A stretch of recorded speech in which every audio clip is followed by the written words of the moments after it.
This channel does not promote any violent, harmful, or illegal activities. All content provided by this channel is meant for an educational purpose only. এই মুহূর্তে সরাসরি আমরা চলে যাব Dharmatala metro স্টেশনের বাইরে। সেখানে বিজেপি যুব মোর্চা যারা বিক্ষোভ দেখাচ্ছে যুব ভারতী কাণ্ডে। আমাদের প্রতিনিধি সুমন মহাপাত্র রয়েছেন আমাদের সঙ্গে। সুমন, কি পরিস্থিতি এই মুহূর্তে? শুভেন্দু অধিকারী তিনি নির্দেশ দিয়েছিলেন যুব মোর্চা তাদের বিক্ষোভ দেখাতে, এই মুহূর্তে কি ছবি সেখানে? একেবারেই তাই, আমরা দেখতে পাচ্ছি যুব মোর্চা তারা কিন্তু বিক্ষোভ দেখাতে শুরু করেছে এবং তারা ফুটবল নিয়ে রাস্তায় নেমে পড়েছেন। যুব ভারতী যে ঘটনা ঘটেছে তারপরেই কিন্তু তাদের এই প্রতিবাদ এবং ধর্মতলার মোড়ে ফুটবল সহযোগে কিন্তু যুব মোর্চার নেতৃত্বরা এসছেন এবং তারা দাবি করছেন যে বিশৃঙ্খলা হয়েছে তা কিন্তু কোনোভাবেই চলতে পারে না এবং প্রত্যেককে কিন্তু টাকা রিফান্ড করতে হবে। তার সঙ্গে সঙ্গে যারা দোষী তাদের কিন্তু পর্যাপ্ত শাস্তি দিতে হবে, সেই মর্মেই কিন্তু তাদের এই বিক্ষোভ শুরু হয়েছে। মূলত জাতীয় পতাকা এবং তার সঙ্গে সঙ্গে বিজেপির যে পতাকা এবং ফুটবল খেলতে খেলতেই কিন্তু তারা সেই বিক্ষোভে নেমে পড়েছেন। ধর্মতলার মোড়ে তারা দাঁড়িয়ে এখন ফুটবল খেলছেন যুব মোর্চার যারা নেতৃত্বরা রয়েছেন। আমি একটু কথা বলার চেষ্টা করবো, এখানে অনেকেই রয়েছেন তাদের সাথে। আপনারা ধর্মতলার বুকে ফুটবল খেলে কি প্রতিবাদ দেখাচ্ছেন? আমরা প্রতিবাদ দেখাচ্ছি যে কালকে যে দর্শকরা গেছিল এত টাকা দিয়ে, যারা ফুটবল প্রেমী তাদের ফুটবলের ভগবানকে এখানটায় দেখতে গেছিল, একবার তাকে স্পর্শ তো দূরের কথা তার একটা ঝলক পেতে গেছিল, এত হাজার হাজার টাকা খরচা করে সেখানটায় আমরা কি দেখলাম? তারা কি হতাশ হয়ে ফিরল? তাদের কোনো এখানটায় কিচ্ছু ছিল না, টাকা পয়সা জলজান্ত হলো এবং তারা বলছে তাদের সাথে স্ক্যাম হলো। এটা নতুন যুগের ডিজিটাল স্ক্যাম হয়েছে তাদের সাথে। তাদের অনলাইনে এখানটায় টিকিট কাটার কথা বলেছে, আর গিয়ে দেখা যাচ্ছে ওখানটায় তৃণমূলের সমস্ত নেতানেত্রী, অভিষেক ব্যানার্জির ভাই, তার বোন ও আমাদের স্বরূপ বিশ্বাসের তার মেয়েরা, এরা পরিবৃত্ত করে আমাদের ফুটবলের। বুঝতে পেরেছি সুমন, ধন্যবাদ। নজর রাখো। এবার একটা ছবি দেখাই আপনাদের। বন্ধু এসে পৌঁছননি, তাই মেট্রোর দরজা আটকে দাঁড়িয়ে রইলেন তরুণী। ফলে বন্ধ হলো না মেট্রোর গেট, আর যথা সময় মতো ছাড়লো না মেট্রো। এই ঘটনা নজিরবিহীন বলাই চলে। কলকাতা বিমানবন্দর থেকে নোয়াপাড়া মেট্রো স্টেশনের মধ্যে দমদম ক্যান্টনমেন্ট স্টেশনে ঘটেছে। ছবিটা দেখুন, সিসিটিভি ফুটেজ দেখাচ্ছি। মেট্রো সূত্রে খবর, আপ লাইনে মেট্রোটি যাচ্ছিল।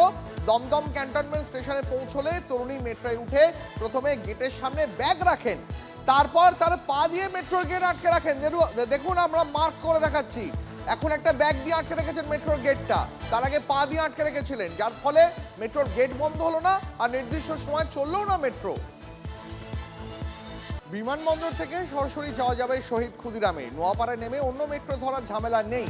জয়হিন্দ বিমানবন্দর স্টেশন থেকে নোয়াপাড়া হয়ে একই মেট্রোতে পৌঁছে যাওয়া যাবে শহীদ ক্ষুদিরাম স্টেশনে। কলকাতা মেট্রো সূত্রে খবর, আপাতত দিনে দুটি সরাসরি মেট্রো চলবে। দিনের ব্যস্ত সময়েই ওই দুই পরিষেবা মিলবে বলে জানিয়েছে মেট্রো কর্তৃপক্ষ।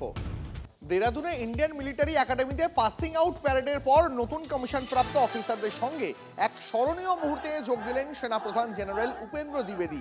ছবিটা দেখাচ্ছি আপনাদের। স্রেফ আলাপচারিতায় নয়, সেনাপ্রধান তরুণ অফিসারদের সঙ্গে মাটিতে নেমে পুশ আপ করলেন, যা প্রমাণ করে দেয় নেতৃত্ব মানে শুধু নির্দেশ দেওয়া নয়, বরং উদাহরণ তৈরি করা। এই ঘটনা ভারতীয় সেনাবাহিনীর মধ্যে বিদ্যমান সৌহার্দ্য, কঠোর শৃঙ্খলা ও মূল্যবোধের প্রতিচ্ছবি হিসাবে দেখা হচ্ছে। উচ্চ পদে থেকেও শৃঙ্খলার প্রথম ধাপ থেকে কেউ দূরে থাকে না। নিজের আচরণের মাধ্যমে সেনাবাহিনীর তরুণ প্রজন্মকে বোধহয় সেটাই বুঝিয়ে দিলেন সেনাপ্রধান উপেন্দ্র দ্বিবেদী। এই মুহূর্তে সরাসরি আপনাদের আরো একবার নিয়ে চলে যাব ধর্মতলা মেট্রো স্টেশনের বাইরে, যেখানে বিক্ষোভ দেখাচ্ছে বিজেপি যুব মোর্চা। সেই ছবি দেখাচ্ছি আপনাদের এই মুহূর্তে। দেখুন, ধর্মতলা মেট্রো স্টেশনের বাইরে বিক্ষোভে যুব মোর্চা।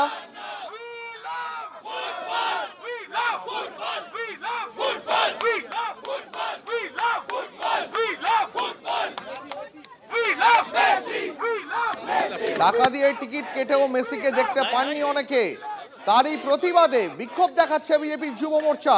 সেই ছবি দেখাচ্ছি আপনাদের। একদম সামনে ইন্দ্রনীল খাঁকে দেখতে পাওয়া যাচ্ছে, সঙ্গে তমগ্ন ঘোষকেও দেখতে পাওয়া যাচ্ছে। আমাদের প্রতিনিধি সুমন মহাপাত্র রয়েছেন আমাদের সঙ্গে। খুব সংক্ষেপে সুমন, পরিস্থিতি এই মুহূর্তে ঠিক কি? দেখো ধর্মতলার মোড়ে একবারে ফুটবল হাতে বিক্ষোভ দেখাতে শুরু করেছে বিজেপি এবং তারা ধর্মতলার মোড় থেকে গোষ্ঠপালের মূর্তি পর্যন্ত কিন্তু মিছিল করছেন ফুটবল হাতে।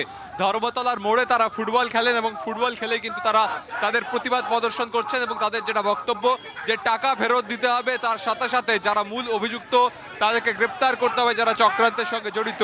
তো সেজন্যই কিন্তু বিজেপি এখন ধর্মতলার মোড় থেকে মিছিল করে ফুটবল খেলতে খেলতে গোষ্ঠপালের মূর্তি পর্যন্ত যাচ্ছে ময়দানের। দীপ, অনেক ধন্যবাদ সুমন।